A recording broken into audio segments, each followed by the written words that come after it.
말씀 읽고 말씀 나누도록 하겠습니다. 오늘 말씀은요.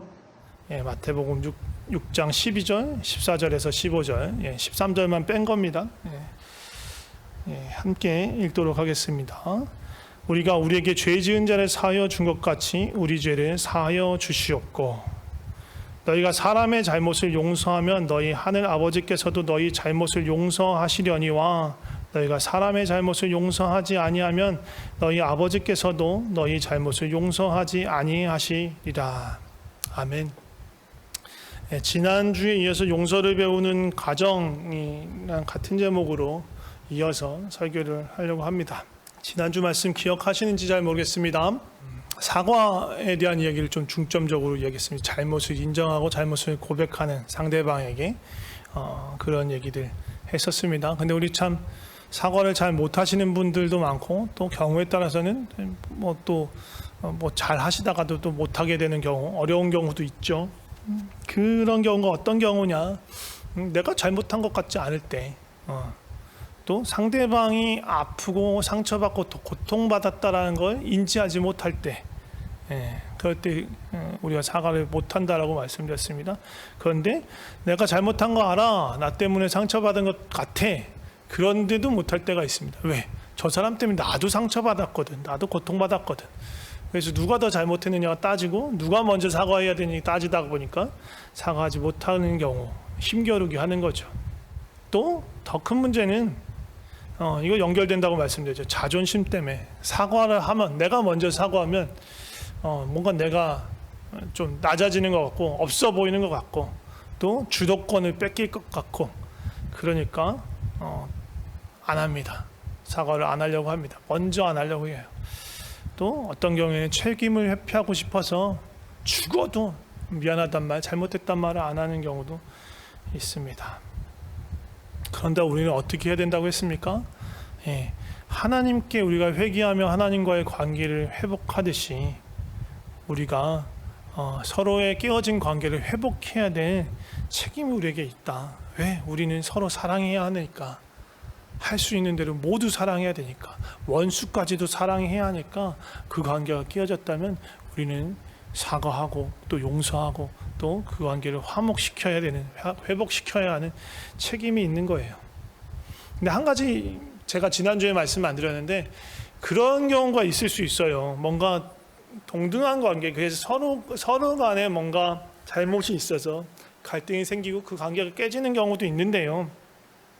그렇지 않은 경우도 있어요. 일방적인 폭력이 있는 경우에, 불평등하고 위계나 위력이 존재해서 상대방의 위계와 위력에 의해서 어떤 반항이나 그런 걸 할 수 없는 상황에서 일방적인 폭력에 노출되는 경우도 있어요.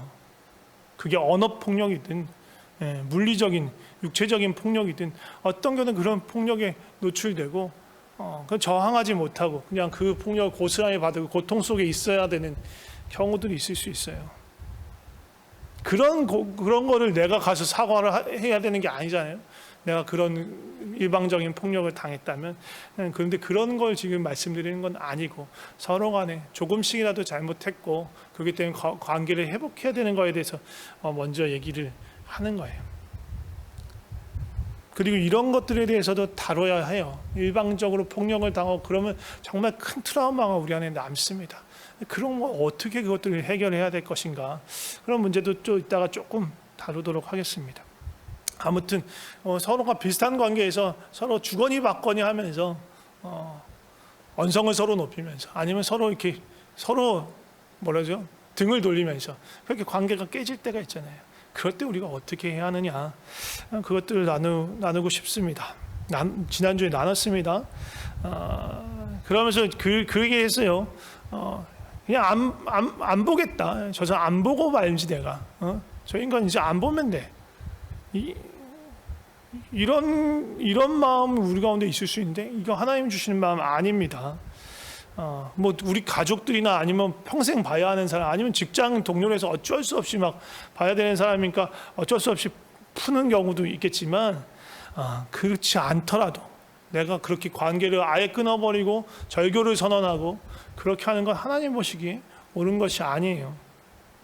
그러니까 내가 기준이 돼서 내가 무언가 사과를 하고 화해를 하고 말고 내가 결정하는 거잖아요. 내가 삶의 주인이 된 거예요. 그러면 벌써 주님이 주인 되셔야 해요. 주님은 누구를 용서하고 누구를 용서하지 말라고 우리에게 얘기하시는 분이 아니세요. 그러니까 우리에게 누군가에게 사과해야 되고 누군가에게 사과하지 않아도 된다라고 얘기하시는 분, 또 끝까지 고집 부리며 사과하지 않을 수 있다라고 말하시지 않아요. 주님은 우리가 먼저 다가가서 사과하고 또 용서를 구하고 용서해 주고 관계를 회복하고 그래서 화목을 이루는 자, 화평케 하는 자로 있기를 바라세요.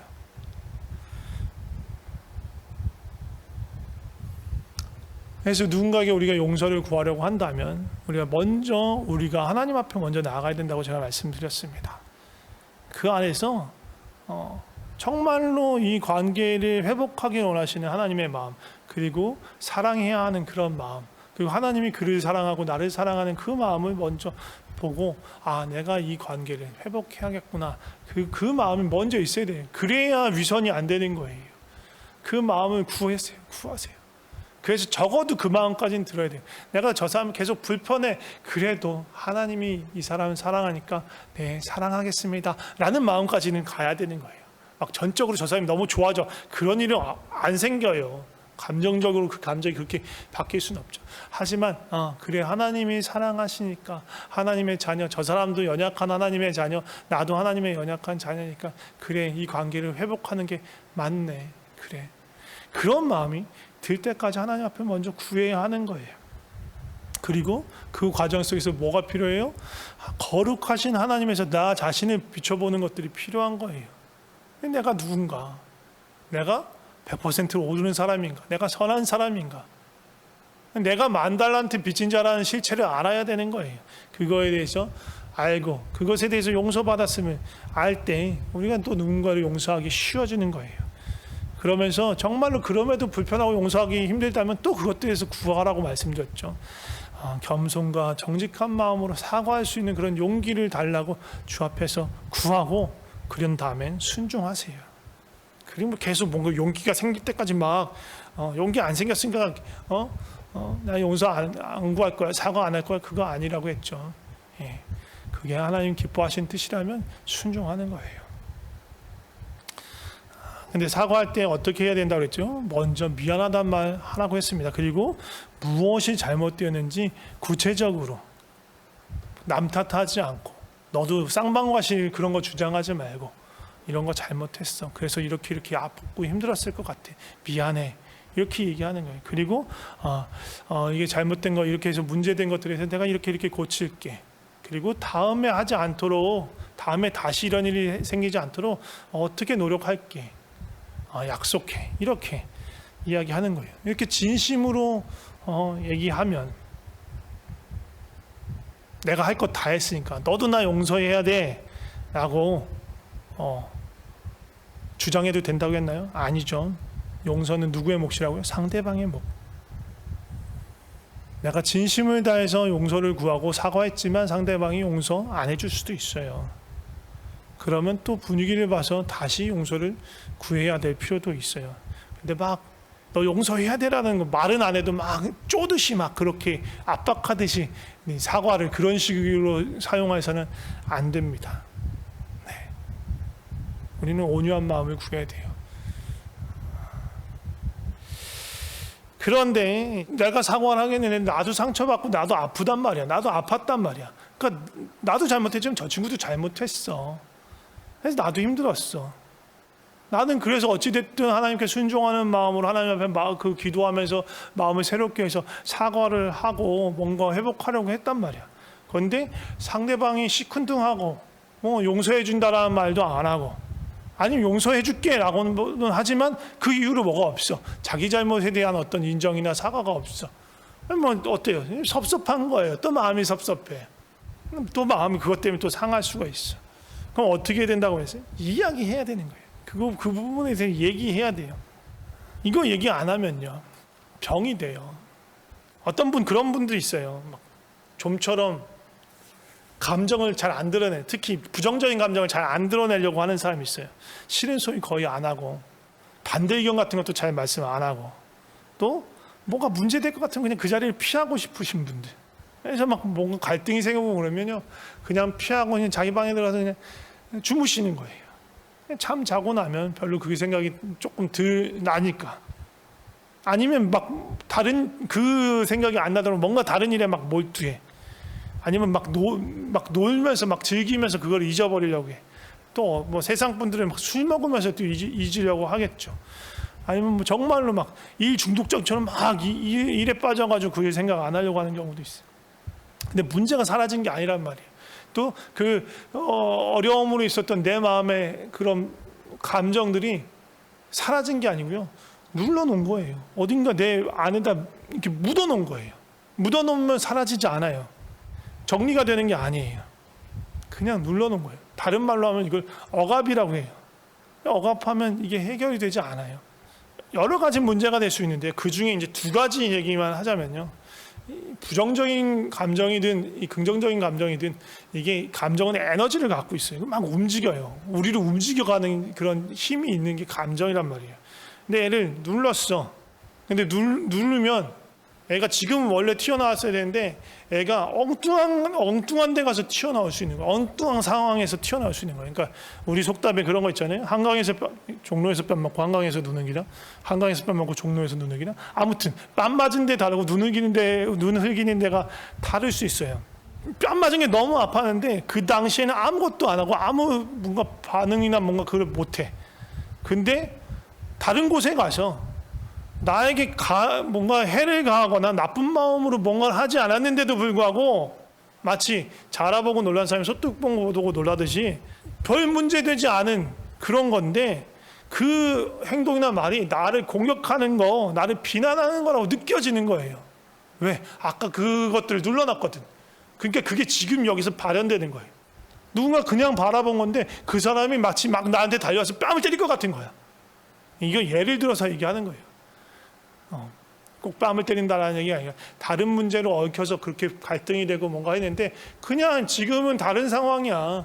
전혀 그런 의도로 하지 않았는데 그 얘기가 나한테 그렇게 가시돋친 말로 날라오는 거예요. 다른 사람은 전혀 그걸 그런 얘기로 그런 식으로 받아들이지 않아요. 나만 그렇게 받아들이는 거예요. 왜? 아까 그거를 제대로 해결 안 했기 때문에 정말 평범하고 별 얘기 아닌 게 나한테 그냥 비수처럼 다가오는 거예요.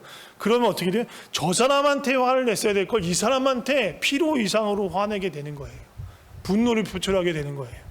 이런 경우 있어요. 남편에게 화를 내야 되는데 남편에게 화를 내지 못하고 꾹 눌렀던 걸 자식한테 쏟아놓는 경우도 있어요. 반대인 경우도 있고요. 애하고 관계가 막 안 좋고 너무 애 때문에 막 스트레스 받았는데 그걸 아내한테 혹은 남편한테 막 쏟아붓는 경우도 있죠. 그것들 처리하지 못하면 엉뚱한 데 가서 터지는 거예요. 또 아니, 사실 같은 사람한테 터질 수도 있어요. 그 사람의 어떤 행동에 대해 잘못했어. 근데 그때 꾹꾹 넘어갔어. 근데 그게 쌓여 있는 거야. 그래서 그 사람은 정말 별거 아닌 행동인데 그것 때문에 그거를 크게 바라보면서 막 필요 이상으로 감정을 분출할 수가 있는 거예요. 그럼 상대방은 어때요? 그렇게 당하는 사람은, 내가 이 사람을 화나게 할 만한 그런 일을 하지 않았는데도 상대방이 너무 심하게 화내면서 분노를 표출하고 막 적개심을 드러낼 때 그 사람은 어때요? 억울하잖아요. 내가 뭘 그렇게 잘못했다고. 그러면서 이 둘이 부딪히게 되는 거예요. 또 필요 없는 그 갈등이 새롭게 더 유발되는 거죠. 부정적인 감정을 처리를 하지 않으면, 그냥 묵혀두면, 억압하면, 눌러놓으면 그렇게 다른 데서 터질 수 있는 거예요. 근데 차라리 이렇게 다른 데서라도 터지면 그나마 나을 수 있는데요, 정말 꾹꾹 눌러놓는 사람이 있어요. 꾹꾹 눌러놔요. 근데 뭐가 문제냐면, 이 감정이라는 게 다 연결되어 있거든요. 이 부정적인 감정을 계속 누르잖아요. 근데 부정적인 감정만 눌리는 게 아니야. 감정을 어느 하나를 계속 억압하고 누르기 시작하면 다른 애들도 덩달아 눌리기 시작하는 거예요. 그래서 나는 이 화나고 분노고 미워하는 감정을 막 누르고 그냥 묻어놨는데 내 안에서 점점 기쁜 마음, 즐거운 마음도 눌리기 시작하는 거예요. 행복한 느낌도 눌려지고 더 이상 열정이나 호기심이나 그런 마음도 점점 눌리는 거예요. 그럼 어떻게 돼요? 내 삶이 되게 무뎌지는 거예요. 재미없어지는 거예요. 아무런 감동도, 아무런 기쁨도 없고, 아무런 의욕도 없는 거예요. 우울증이 되는 거예요. 우울증만 우울의 슬퍼가 아니에요. 아무런 힘, 무기력해지고요, 무감동해지는 게 우울증이에요. 그러면서 심하면 살아야 하는 이유를 모르게 되는 거예요. 우울증이 되게 위험해요. 그리고 이렇게 어떤 경우에 또 어떤 경우에는 이렇게 눌러놓다가 이걸 조금씩 풀어야 되는데 계속 눌러놨다가 한순간에 완전히 폭발시키는 거예요. 그냥 관계를 더 이상 안 보는 관계를 끊어버리는 거예요. 상대방 실제로 없앨 수는 없으니까 그냥 내 삶에서 지워버리는 거예요. 내 삶에서 완전히 밀어내버리는 거예요. 어떤 경우에는 너무 슬픈 얘기, 너무 안타까운 얘기인데요. 저 사람도 싫고 저 사람도 싫고 모든 게 다 싫어지는 거예요. 아까처럼 우울감이 심해지면 그냥 모든 게 싫어지고 그냥 살아 숨쉬는 것조차도 싫어지는 거예요. 자기 자신이 싫어지는 거예요. 그래서 자기 자신을 세상으로부터 완전히 지워버리고 싶어하는 그런 충동을 느끼기도 하는 거예요.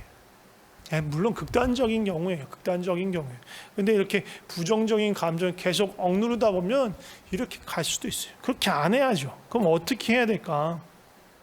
야, 내가 너한테 사과했으니까 너도 나한테 사과해야 돼. 막 승질내면서 막 이렇게 윽박지르듯이 막 강요하는 거 아니라고 했잖아요. 이러면 다시 관계가 악화되죠. 부드럽게 말하는 게, 부드럽게 내 감정을 표현하는 걸 연습해야 돼요. 분출하는 것만이 내 감정을 표현한 게 아니에요. 상대방의 내 상태에 대해서 부드럽게 이야기하는 것들을 연습해야 될 필요가 있어요. 아까도 말했지만 사과를 못하는 게, 저 사람이 나한테 지금 사과를 안 하고 있는 게 그 사람도 똑같은 그런 네 가지 이유가 있을 수 있는, 전혀 인지 못했을 수 있어요. 내가 아프다는 이유, 자기가 상처받은 게 너무 커서 나의 아픔을 볼 겨를이 없었던 경우가 있을 수 있어요.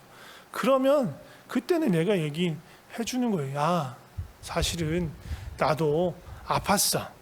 나도 너무 힘들었어. 근데 이 얘기할 때 조심해야 되는 게 있는데, 이렇게 얘기하면 안 돼요. 일단 내가 사과한 다음에 막바로 사과 끝냈는데, 사과를 하자마자 야, 근데 나도 아팠어. 이렇게 하면 무슨 느낌이 들어요? 내가 아픈 거를 얘기하기 위해서 어떻게 보면 절차적으로 그냥 이거를 한 거야.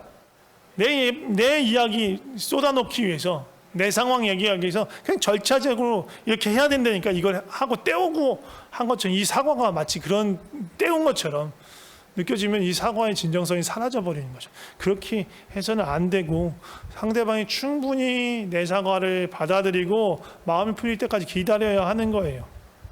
그리고 나서 얘기하는데 어떻게 얘기하냐면 이렇게 하지 말라고요. 야, 너 때문에 나도 아팠어. 이거 정말 안 돼요. 너 때문이라고. 상대방 자체가 원인이 된다라고 말하면 어떻게 돼요? 그러면 또 그거를 공격으로 받아들여요. 저 인간이 사과한다고 해놓고서 바로 또 발톱을 드러내네, 그렇게 생각할 수 있는 거예요. 그러니까 말할 때 잘 해야 돼요. 상대방을 원인으로 지목하면 안 되고, 너 때문이라고 말하면 안 되고, 그럼 어떻게 해야 되냐? 이렇게 얘기하면 좋아요. 네가 이렇게 한 말이, 아니면 네가 이렇게 한 행동이 나에게는 이런 느낌으로, 이런 의미로 다가왔어. 그래서 내가 마음이 힘들고 어려웠어 라고 이야기하는 거예요. 그럼 이게 그 사람하고 두 번 분리가 되는 거예요. 첫 번째 뭐냐면, 그 사람 자체하고 그 사람의 말과 행동을 분리시킨 거예요. 일단 너가 나를 괴롭혔어가 아니라 네가 이렇게 한 말과 이렇게 한 행동으로 인해서, 말과 행동인 그 사람 자체가 나빴어, 그 사람 자체가 못된 사람이야, 그렇게 말하는 게 아니잖아요. 그 말과 그 행동이, 그리고 그 말과 행동이 문제가 아니라 그 말과 행동으로 인해서 내가 나한테 이런 의미로 다가왔다고 얘기하는 거. 그러니까 상대방의 의도나 본심과 내가 받아들이는 의미가 다를 수 있다는 걸 인정해 주는 거예요. 그런데 나한테 그런 마음이 들었다, 이걸 좀 이해해 달라는, 또 그러니까 나도 아프니까 좀 다독여 달라는 그런 마음으로 이야기하는 거예요. 그러면 상대방이 아까보다 훨씬 쉽게 받아요. 너 때문이야 라고 얘기하는 것보다 네가 이렇게 말하고 행동한 것이 나한테는 좀 힘들고 아팠어 라고 얘기하면, 아니 나를 공격하는 것처럼 받아들여서 나도 승진해 났어, 나도 힘들었어 라고 얘기한다면 그런 의미가 아니었어, 근데 그래서 너도 힘들었구나, 아팠겠구나, 미안하다 라는 말이 나올 수 있는 거예요. 훨씬 쉽게, 훨씬 편하게. 상대방에게 숨 쉴 여지가 있는 거예요. 상대방이 이렇게 호흡을 가다듬을 수 있는 거지. 야, 네가 잘못해서 너 때문에라고 말하면 곧바로 반격할 준비를 하는데, 지금 얘기하니 너 때문은 아니야. 네가 말한 걸 나한테 이런 의미로 다가왔어를 얘기하기 때문에 훨씬 상대방이 그것들에 대해서 객관화해서 바라볼 수 있는 거예요. 그렇게 얘기할 때 내가 이렇게 한 말이 저 사람한테는 이런 의미로 다가갈 수도 있었겠구나. 조금 거리를 두고, 나도 그거에 대해 거리를 두고 얘기하기 때문에 훨씬 이해하기가 쉽고, 그래서 그것에 대해서 용서를 구하기가 쉬워지는 거예요. 내가 이렇게 한 거는 너한테 그렇게 다가갈 수도 있었겠네, 나 때문에 아팠겠네, 미안하다 라고 이야기할 수 있게 되는 거예요. 오늘은 사실은 이 얘기를 하려고 한 게 진짜 이제 용서 얘기를 하려고 했어요. 오늘 본문 말씀 봤을 때 어때요? 좀 깝깝하지 않아요? 야, 용서 안 하면 하나님도 우리 용서 안 하신대. 이 주기도문에 있는 말씀입니다. 마태복음 6장 12절 말씀은 우리가 우리에게 죄 지은 자를 사하여 준 것 같이 우리 죄를 사하여 주셨고, 그래서 그거에 대한 설명을 14절 15절에 다시 나오는 거예요. 너희가 사람의 잘못을 용서하면 너희 하늘 아버지께서 너희 잘못을 용서하려니와 너희가 사람의 잘못을 용서하지 않으면 아버지께서도 너희 잘못을 용서하지 않을 것이다. 엄중한 말씀이에요. 이게 뭐예요? 용서하라는 말이잖아요. 용서하라는 말. 하나님께서 우리를, 근데 누가 먼저 용서하셨냐면 하나님 우리 먼저 용서하셨어요. 우리가 뭘 하건 말건 상관없이 용서하셨어. 그러니까 1만 달란트 빚진 걸 까주셨단 말이에요. 탕감해 주셨어. 그럼 이제 우리는 어떻게 해야 돼? 그 용서받은 은혜를 가지고 누군가를 용서하면서 살아야 해. 그게 우리 삶의 어떤 방향이 된 거예요, 이제. 그런데 완악하게 나한테 100데나리온 빚진 사람을 멱살을 잡고 끌고 가서 그 사람 감옥에 막 집어넣으려고 해. 그러면 하나님이 나를 다시 그 1만 달란트의 빚진 상태로 돌려보낼 수도 있다는 거예요. 그러니까 우리는 어떻게 해야 돼요? 용서를 해야 돼요. 누군가 나한테 먼저 사과할 수 있어요. 그러면 그 사과를 깊이 받아들이고 용서를 해줘야 돼요. 그렇지 않은 경우에 내가 먼저 내 아픔에 대해서, 내가 받은 상처에 대해서 이야기하고 그것을 반응하면서 상대방이 미안해, 잘못했어, 아팠겠구나 그렇게 얘기할 때 또 용서해 줄 수도 있는 거예요. 이렇게 용서를 구해주면, 어쨌든 내가 말을 꺼냈건 아니면 상대방이 먼저 다가왔건 나한테 용서를 구하고 잘못했다고 얘기해주면 차라리 정말로 용서하기가 더 쉬워지죠. 왜냐하면 용서를 저쪽에서 구한다, 자기에게 잘못했다고 미안하다고 얘기한 건 적어도 그 사람에게 이 관계를 회복시키기를 원하는, 그 사람도 화목된 관계를 원한다라는 그런 마음을 알 수 있는 거예요. 그러니까 나도 용서하기가 쉽고 다시 화목의 관계로 나아가기가 쉬운 거예요. 그런데 잘못했다고 해놓고선 다음에 또 그 짓을 해. 똑같이 그 짓을 또 해. 똑같이 우린 또 싸워. 어떻게 해? 그리고 나서 또 미안하다고 그래. 다음부터 안 한다고 했는데 또 했는데. 그럼 우리 어떻게 해야 돼요? 용서해요. 용서해야 돼. 하나님의 마음이야. 그래서 70번씩 7번 용서해라 라는 얘기가 나와요. 근데 우리의 삶이 근데 이게 반복이야. 저희 아내하고도 지난번에 그런 얘기를 했는데, 부부싸움 하는 게 이게 10년 넘게 살다 보니까, 한 15년 살았어. 그리고 오래 살진 않았죠. 아무튼 근데 우리가 부부싸움하는 패턴이 보이는 거예요. 비슷한 문제로 갈등이 되고 그 갈등이 발전해 나가는 상황도 비슷해. 그리고 그걸 풀어나가는 상황도 너무 비슷한 거예요. 이게 반복되는 거예요. 야, 그리고 맨날 또 이 짓을 하고 있네. 그러면서 또 화해하고 용서 구하고 서로 용서 구하고 또 용서해주고 또 화해하고 그러고 있는 거예요. 근데 그 과정이 너무 힘든 거예요. 감정 소모도 심하고. 그러면서 지난번에 그런 얘기 했어요. 야, 우리가 언제까지 이러고 있어야 되냐? 언제까지 해야 될까요? 죽을 때까지 그냥 평생 하는 거예요. 우리가 바뀔 수 있어요. 변화될 수 있어요. 주님 안에서. 이런 갈등을 빚게 하는 그런 원인, 그런 행동이나 말투나 어떤 사고방식이나 또 감정의 기질이나 그런 것들이 변화가 생겨서 이런 일들이 줄어들 수 있어요. 그리고 사라질 수도 있겠죠. 그러면 정말 최선이겠죠. 그런데 그렇지 않을 수 있어요. 정말 기질적인 문제, 정말 오랫동안 그 사람에게 각인되어 있는 어떤 상처로 인한 어떤 그런 트라우마적인 어떤 반응이나 그런 거면 사실은 잘 안 바뀌어요. 잘 안 고쳐져요.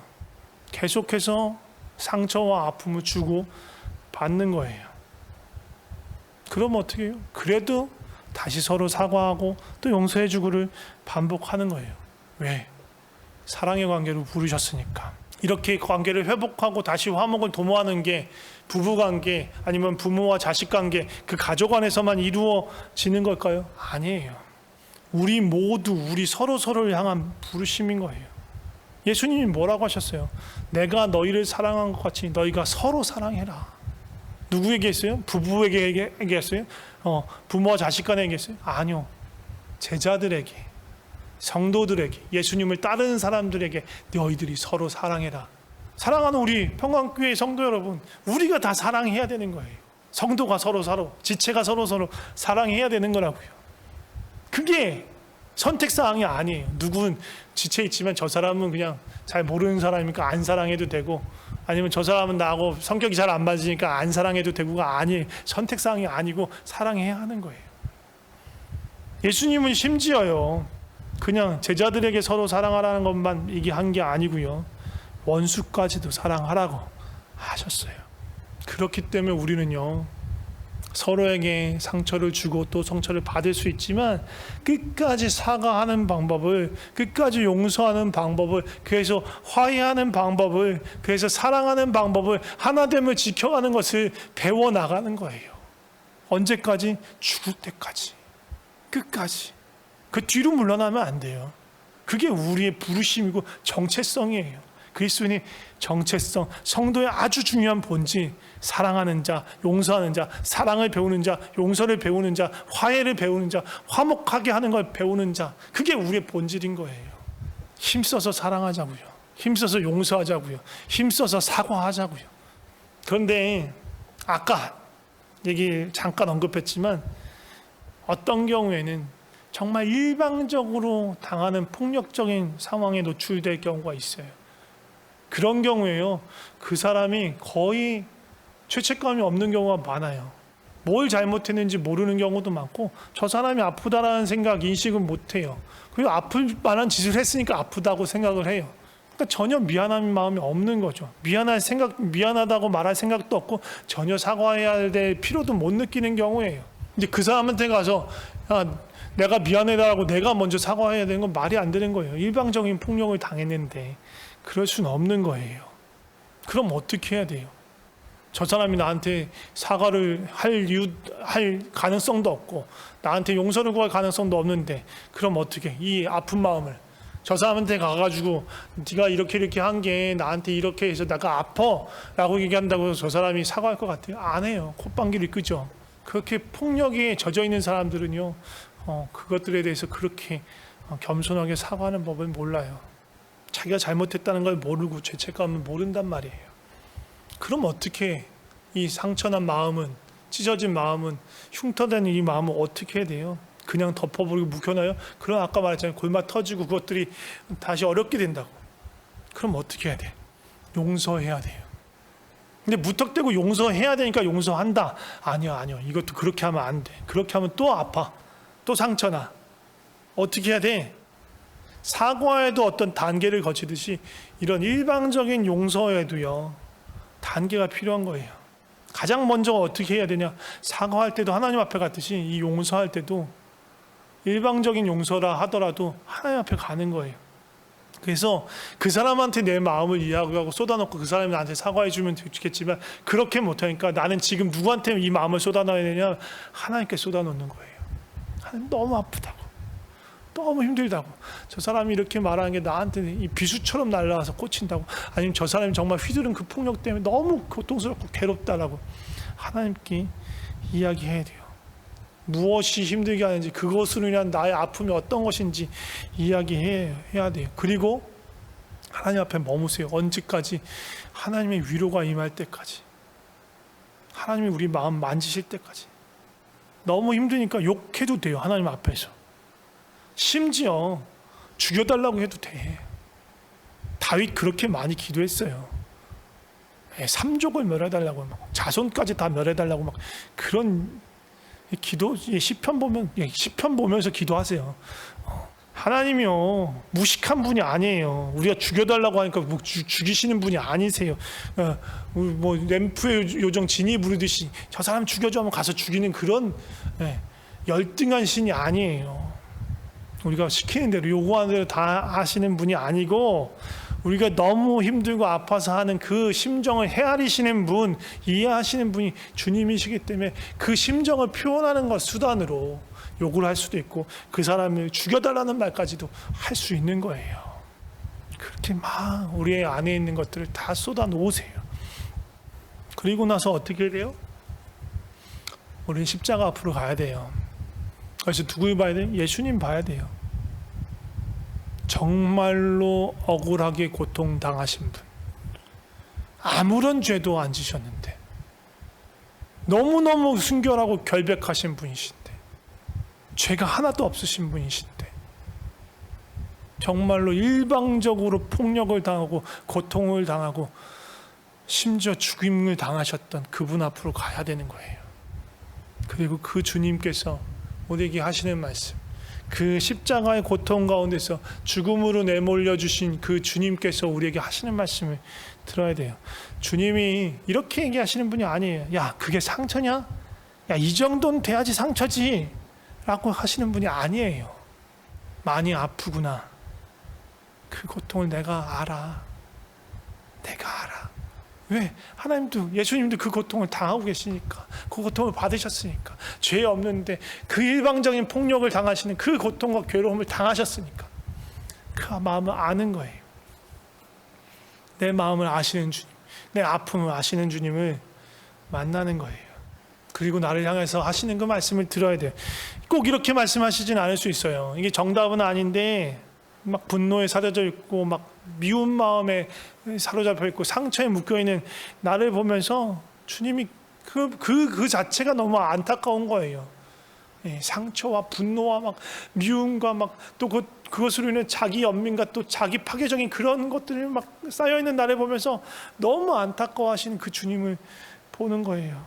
그러면서 주님은, 아, 이것들을 벗겨내고 싶다, 이것으로부터 자유케 하기를 원한다라는 그 주님의 마음을 보는 거예요.